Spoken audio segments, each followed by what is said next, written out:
I'm very interested in the process of getting the same shots from different angles. Like, how are you able to maintain everyone's attention? Because it looks like there's probably like 5 different angles of the flash mob and some close-ups too. Yeah, that was definitely a challenge. Like working around people's schedules.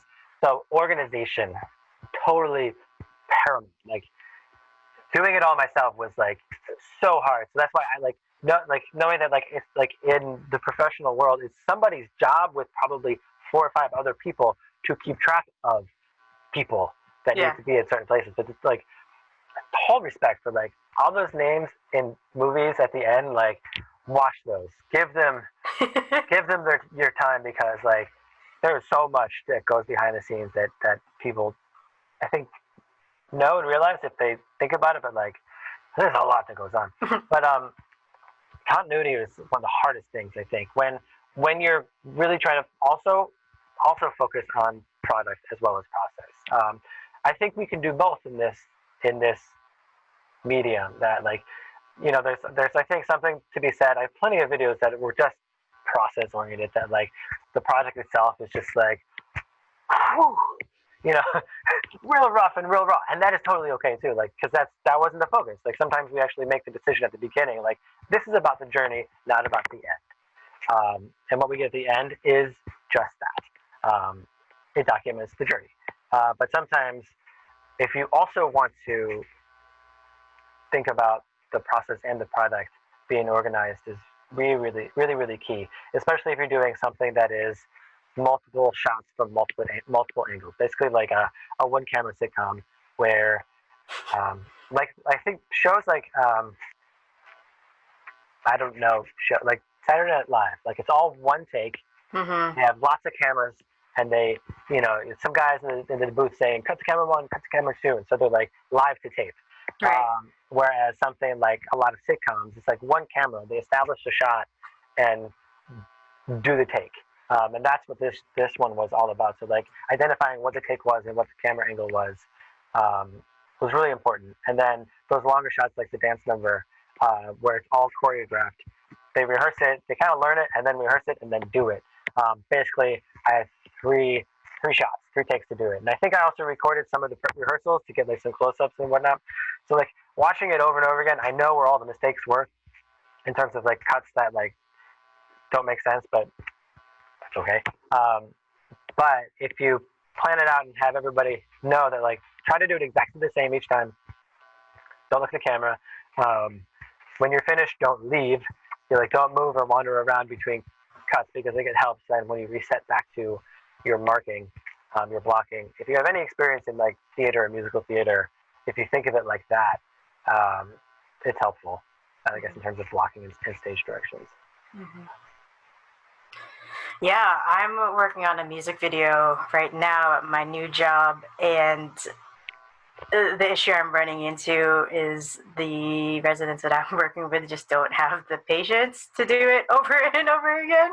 So and then also doing this amidst the coronavirus, there's some people that I can't actually see in person, so I'm having to get their nurse or their caretaker to take a video instead. So trying to create a music video with one shot of each group is definitely difficult, but hopefully, after getting used to the process and me doing it a couple of times, eventually we'll be able to work up to being able to repeat scenes and film from different angles. Mm-hmm.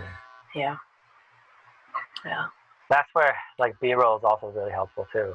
Mm-hmm. If it applies to video, like if there's other shots, if you can get them like close-ups of hand clapping or like other elements of the song that you can use to cover moments that might not make sense musically or visually. Yeah, I guess, yeah, but like visually in the video medium, so video visually. Making up words. I'm gonna spell it out on the bottom of the screen. Video visually. Video visually. A couple silent letters in there. Yeah, great. The next video I want to show is a video that also took multiple shots.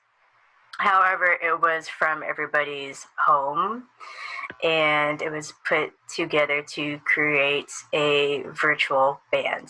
So a lot like the virtual choirs that are getting really popular now, where you have a bunch of people singing the same song and the audio is combined and it's on just one screen but a billion people. It's like that, except I did it on a little bit smaller scale with some artists that I was working with. And also being at home, most of them didn't have the gear that was needed. So you are about to see someone playing like a table and pot drum. It's great. But it was a lot of fun.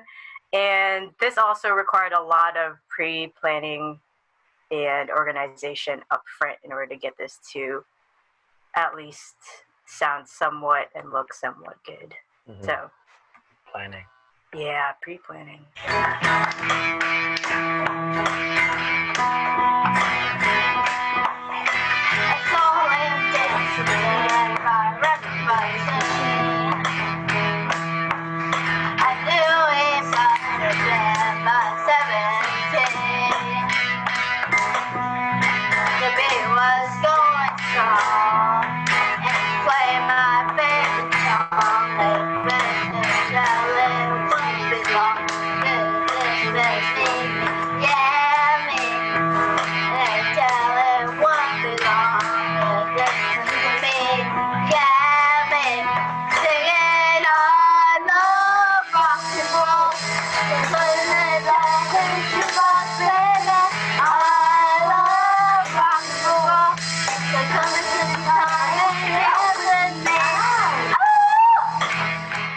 So that was a snippet of I Love Rock and Roll. I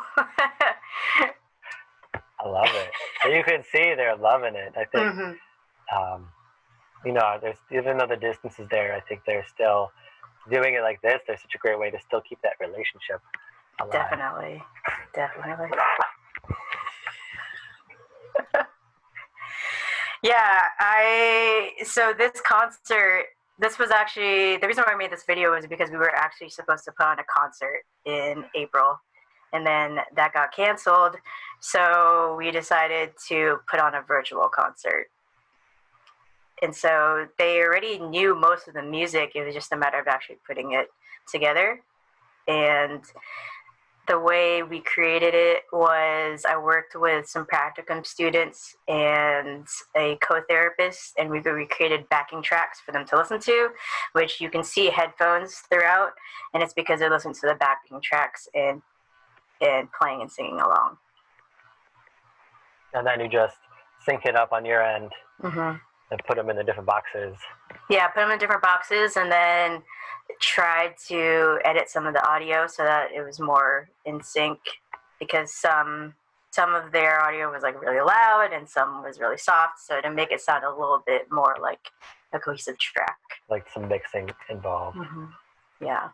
And sometimes, like I've done it where like if somebody gets ahead or behind, you can actually play with the time a little bit. You could do a little retiming. That didn't happen there. I'm just speaking. Yeah. And one of the hardest parts I found with that too is like giving up the control. Yeah. There's a lot of trust involved. Yeah, because you don't know how they're going to film it, what angle they're going to put on. Are they going to film it this way or this way? And also what kind of quality does their phone have, or if they're using an actual camera. And how to get that to you, how to get the footage to you. Yes.